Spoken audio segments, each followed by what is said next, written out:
While all of your views over the weekend looked like this, mine looked like this. Let's head over to Adobe Firefly and have a bit of fun with a double exposure effect.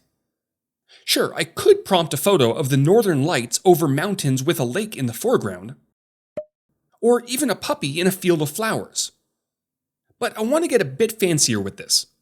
Over within your effects and under techniques, you'll find double exposure.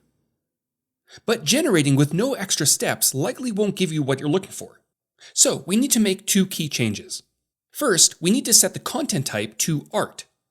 Then we need to tweak the prompt to place our subjects on a solid background. Let's try a white background. That's looking much better.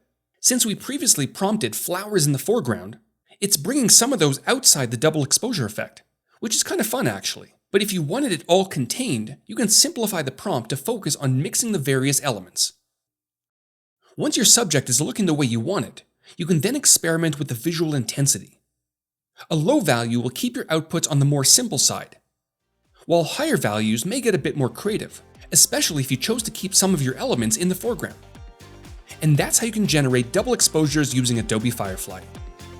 Let me know in the comments what you'd like to learn next, subscribe for more content, and I'll see you all next time.